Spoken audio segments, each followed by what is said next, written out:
Vamos para a matéria Introdução ao Novo Testamento, as suas doutrinas e importância.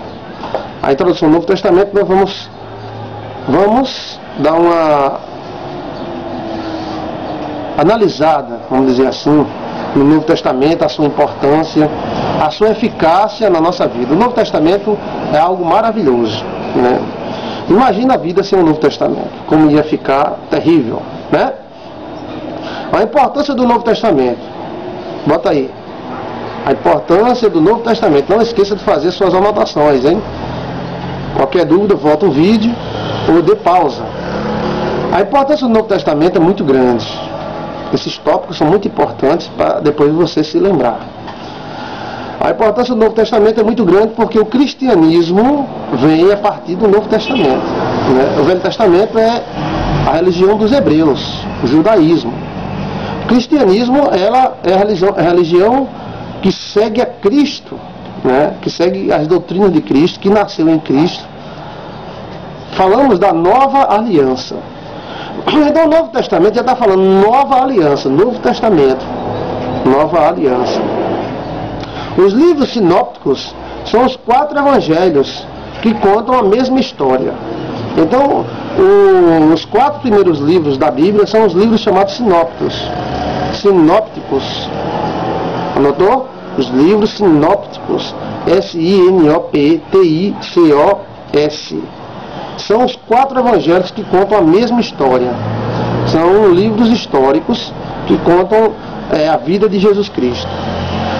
O Novo Testamento tem 39 livros ao todo. A maioria escritos por Paulo através de suas cartas às igrejas, né, de Coríntios, Filipenses e aos Romanos. Então Paulo é o grande escritor do Novo Testamento.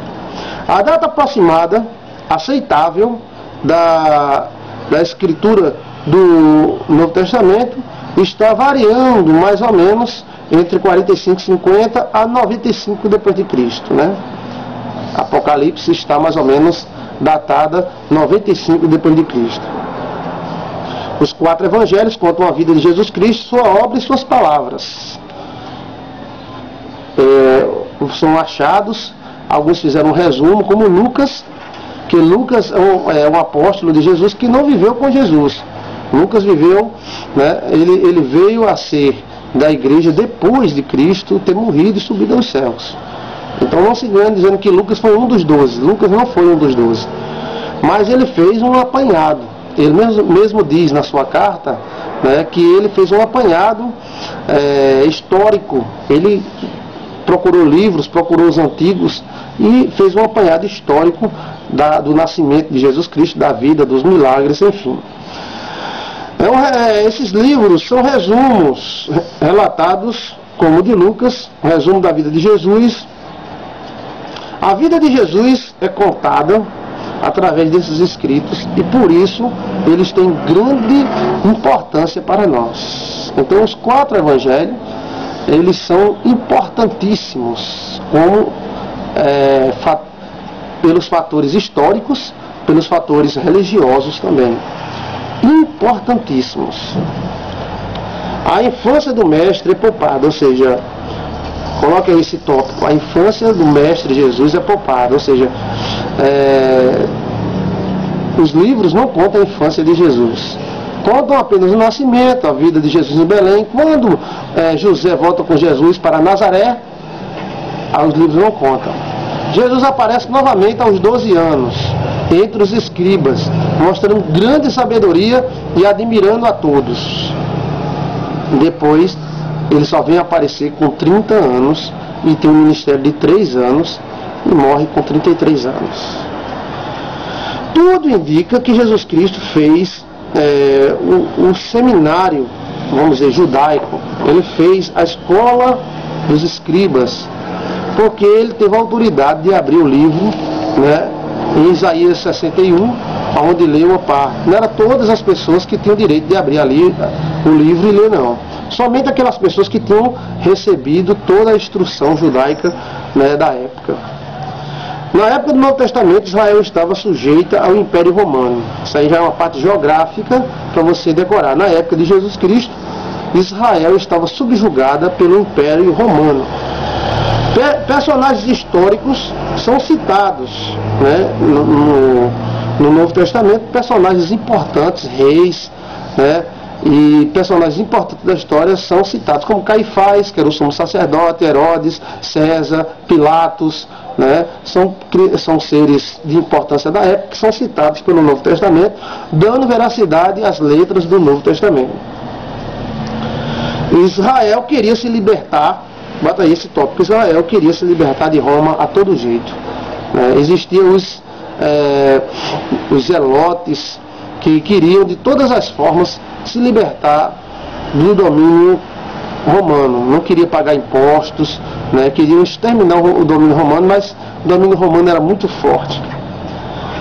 O Novo Testamento ele foi facilitado pelo domínio romano, né, porque foi escrito no grego koiné. O grego koiné foi a língua que os romanos implantaram, exigiram. Todo o Império Romano falava-se o grego koiné, que era o grego simples da rua, não era o grego clássico, era o grego simples, que era falado pelo feirante, né, no meio da rua. Então, todo o Evangelho, a maioria do Evangelho, 93%, vamos dizer assim, do Evangelho, foi escrito em grego koiné, com exceção de Mateus. As estradas romanas serviram para os servos de Deus pregarem o Evangelho, levarem a mensagem, serem missionários, porque antes dos romanos não existiam estradas, e além de não existir estradas, elas eram muito perigosas. Existiam muitos ladrões, muitos salteadores nesses locais, e os romanos vieram e colocaram a moral, né? A ordem romana limpou das estradas os ladrões, os salteadores, os marginais. E aí nasceu a Pax Romana, que é aquele símbolo, aquele P cortado assim com X, o P com X. Esse símbolo representa a Pax Romana, ou seja, o domínio romano, ele beneficiou a igreja porque trouxe paz às estradas, né, e as tribos foram organizadas. Existiam muitos brucutus na época, que eram aquelas tribos que o cara estava com fome. Dizia, vamos para aquela outra tribo ali que é mais fraca, a gente mata, estupra a mulher deles e rouba o que eles têm. Bora, vamos embora. Então eles iam, matavam, roubavam, estupravam e traziam o que os outros tinham. Quando os romanos assumiram o poder no mundo, os romanos disseram, não é desse jeito não. Quem manda aqui somos nós. E isso trouxe uma certa paz. O domínio romano teve muitas dificuldades, muitos problemas, muitos defeitos. Mas as suas qualidades também existiram. Não adianta você falar do domínio romano, porque foi o domínio romano que facilitou muito a igreja. E você vai ver lá na frente que foi os romanos que tiraram a igreja das catatumbas e colocaram nos palácios, né? Os romanos são os pais do nosso direito penal. Então quem estuda direito, estuda a ordem romana. O direito penal, o direito em si, o nosso direito, ela vem dos romanos. Os romanos deram à igreja muito apoio. No começo, a igreja e os romanos tiveram muito problema. Primeiro, os judeus jogaram os romanos contra a igreja, mas Pilatos lavou as mãos. Não foi Pilatos que matou Jesus, viu? Lembre-se disso. Lavou as mãos, está lá registrado. E depois os romanos, né, alguns loucos imperadores, se levantaram contra a igreja, mataram muita gente e tal, mas isso não tirou o brilho. Depois, quando eles viram que algo existia de especial na mensagem dos cristãos, eles se tornaram cristãos e abençoaram a igreja. Os romanos deram à igreja muito apoio. Tudo tem duas faces. Então, tem um lado romano, uma face má, uma face ruim, e tem também uma face boa. Todo mundo domina com seus defeitos e suas qualidades. Ninguém tira os defeitos para dominar. Então, os defeitos e as qualidades estão no domínio de qualquer pessoa, né? Os imperadores romanos eram fortíssimos, impunha a paz no mundo da época, e quem os contradizia eram mortos. Então os romanos tinham muita força. Cidades importantes citadas na Bíblia, no Novo Testamento, são relatos que historicamente comprovam o Novo Testamento, né? Como Coríntios, né?